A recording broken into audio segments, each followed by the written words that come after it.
Picture this. You're the Sultan of the Ottoman Empire, the most powerful man in the 16th century. Your enemies fear you, your allies respect you, and your legacy as Suleyman the Magnificent seems untouchable. But here's the plot twist. Your greatest challenge isn't a rival empire, a naval armada, or a rebellious province. It's your own sons.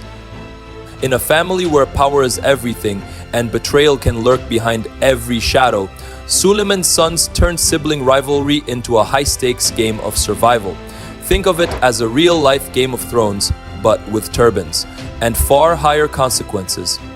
Stick around to find out how Suleiman juggled ambition, paranoia, and heartbreak while trying to keep his family and his empire intact.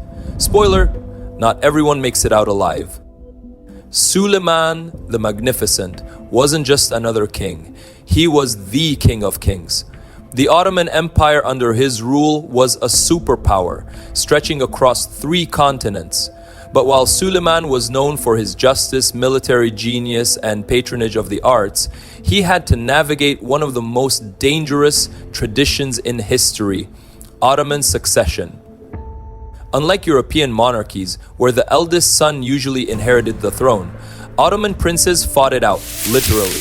Whoever emerged victorious became sultan. The others? Well, they were lucky to avoid execution.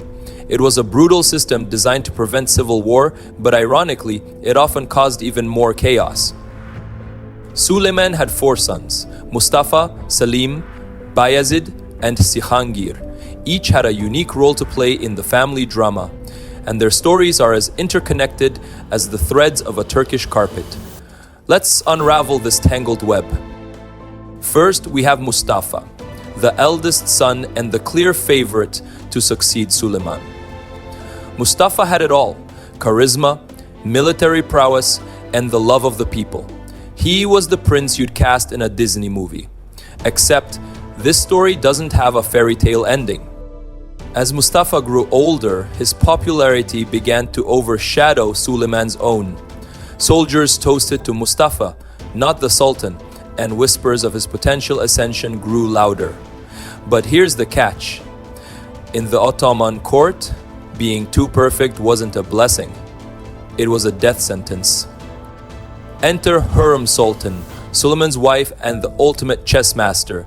Hurrem wanted the throne for her own sons, and Mustafa was an obstacle she needed removed.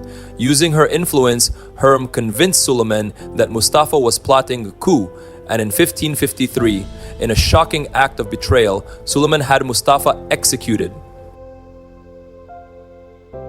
It was a decision that haunted Suleiman for the rest of his life.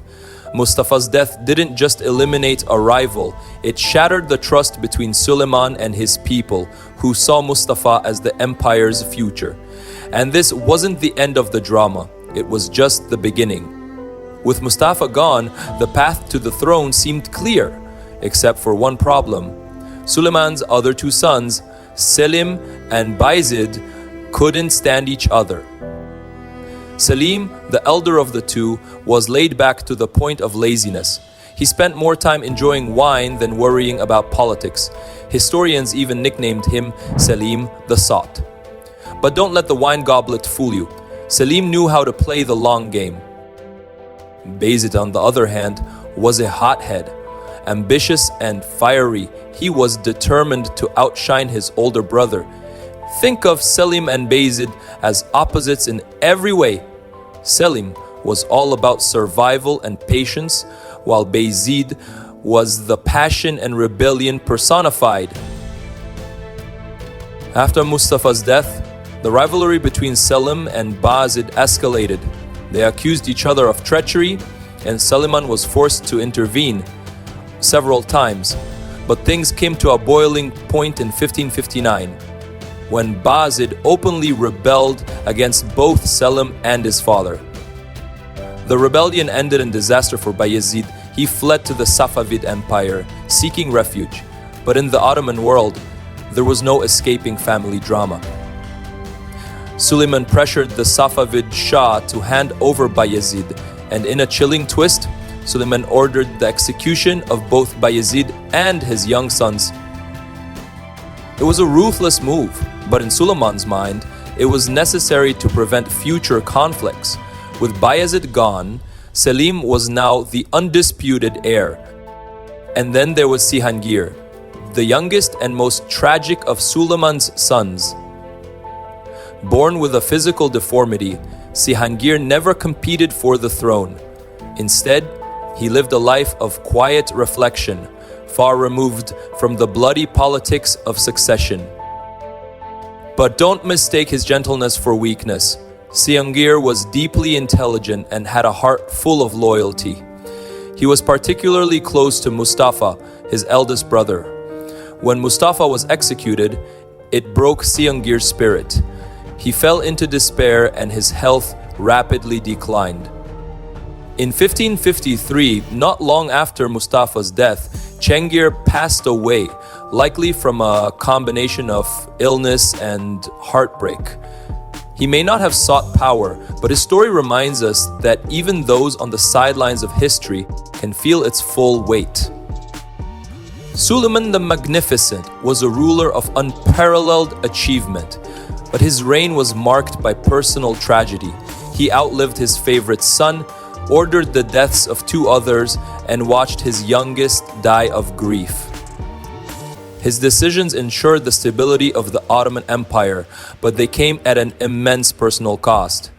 In the end, Suleiman's story isn't just about power. It's about the impossible choices leaders must make and the human cost of their decisions.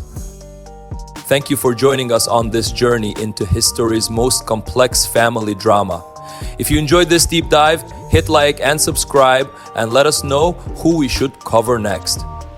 Until next time, remember, behind every great ruler is a story of triumph and heartbreak.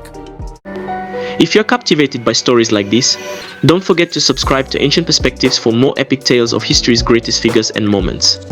Hit the bell icon to never miss an adventure into the past.